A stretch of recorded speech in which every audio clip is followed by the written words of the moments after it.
Производство на швейном предприятии Ингушетии набирает обороты. Руководители каждый раз вносят новые коррективы и поэтапно налаживают работу. Появились новые столы, поменяли расположение оборудования. Работники переоделись в спецодежду, а в условиях пандемии все соблюдают масочный режим и не только. Если еще 2 месяца назад только набирали рабочих, то сейчас здесь трудятся более 100 человек. Фабрика уже принимает заказы. Рабочие ежедневно отшивают медицинские халаты. Зарима Мархиева окунулась в эту работу месяц назад. Девушка занимается пошивом одежды не 1 год. А в коллекции ее творений не одно свадебное платье и национальный костюм. Увидев объем производства и атмосферу, царящую на предприятии, загорелась желанием работать в окружении сотен машинок и мастеров. Мне очень нравится, все общительные руководители, очень хорошие. Работа тут кипит практически в каждом уголке. Пока одни отшивают халаты, на другой стороне вооружились утюгами. Другая команда рабочих упаковывает заказы, а на этих 2 рядах продолжают постигать азы швейного дела новички. Обучает их ремеслу Мустафа Байтар. Он около 30 лет работал на лучших турецких фабриках. Рассказывает, что к ним приходят в основном трудолюбивые люди. И обучать их одно удовольствие, несмотря на то, что общаться в основном приходится посредством переводчика. Ya genel olarak dilde biraz anlatmakta zorluk çekiyoruz. Yoksa başka bir zorluk yok yani. Таких вот у нас сложностей нету, кроме языковой барьеры, но это тоже, Ama hepsi isteyerek geldiğini hissedebiliyorum. Yani severek geliyorlar buraya. Ну, я вот смотрю, люди действительно хотят работать, им нравится эта работа, хотят учиться и учатся, Управляющая швейного объединения Инжи Кепенек. С текстилем она работает с 13 лет. Объясняет, чтобы заработать в полном объеме, необходимо время, и они поэтапно приводят в порядок производство. Обучать тоже получается только определенное количество людей. Также отмечает, желание рабочих учиться и расти вдохновляет на победы. Каждое новое изделие, созданное их подопечными, для нее что-то неоценимое, так как в это вложено много усилий и труда. Bazen eğitim sürecinde bir gün kalıp hemen normal üretim bantını alabiliyoruz. Даже бывает так, что человек даже за 1 день учится работать, и можем даже переводить его уже с планка учеников в профессионалы. Bazı arkadaşları 15 gün süre içerisinde devam ediyoruz. Некоторые обучение у нас проходит 15 дней. Ama düşüncemizde kesinlikle yapamıyor pozisyonunda yok. Onu illaki yetiştiriyoruz.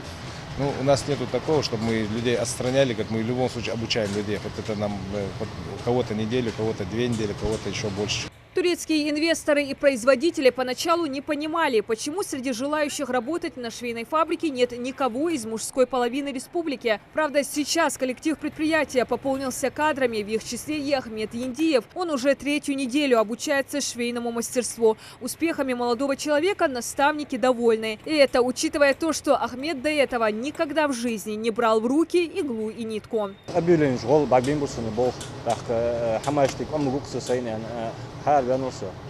بروفيسي موجي ده أحيانا حديث بحمدي إذا بيحكي تقوس يمو ميحكي كوتش بول حبي فهلده يمو أبسنو كوتش تكنيك كوتش بول أمبي بول حبي كبرنات. Для рабочих стараются создать максимально комфортные условия. Здесь трудятся мастера со всех уголков республики. В связи с этим решили организовать корпоративный транспорт, который привозит и отвозит работников. Также предусмотрены бесплатные обеды, чайные перерывы, молельные комнаты. График работы с 9 до 18 часов. Оплата труда будет зависеть от профессионализма. За каждым участком прикреплен свой работник. Каждый шьет свою отдельную деталь и передает ее по конвейеру. За процессом следит заведующий по производству. То, как правильно все сшито, аккуратно, ровно ли. Если что-то надо переделывать, сделаем замечание, и все это переделывается. И если она выполнена хорошо, ее передаем на другой участок.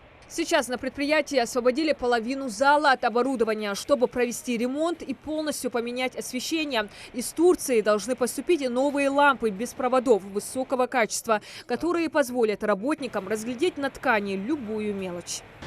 Masalar, işin akışıyla ilgili çalışmalarının başladı. Освещение здесь у нас просто устаревшее. Мы сейчас хотим делать по последним технологиям, новейшее освещение будем делать. Помимо этого еще столы поменяли полностью для рабочих, чтобы им легче было работать. Но все это не мешает процессу работы и приему заказов. Готовы уже и медицинские халаты для Назрановской районной больницы. Около 500 экземпляров забирают работники медучреждения. До сих пор спецодежду приходилось заказывать и в других регионах дистанционно. Испытывали проблемы и со способами, и сроками доставки. Местные врачи рады не только возможности приобретать халаты в родной республике, но и высокому качеству.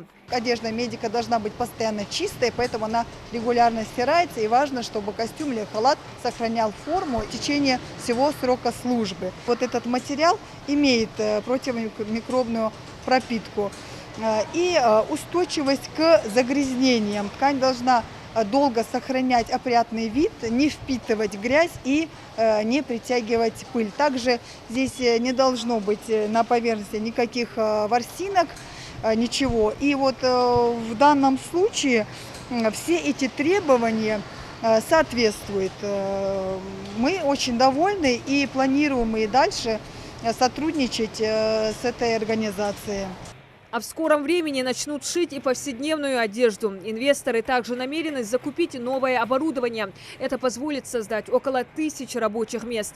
Они уверены, что у фабрики большое будущее. А главная цель – вывести предприятие не только на всероссийский, но и на международный уровень. Диана Дударова, Хамзат Халухаев, Новости 24.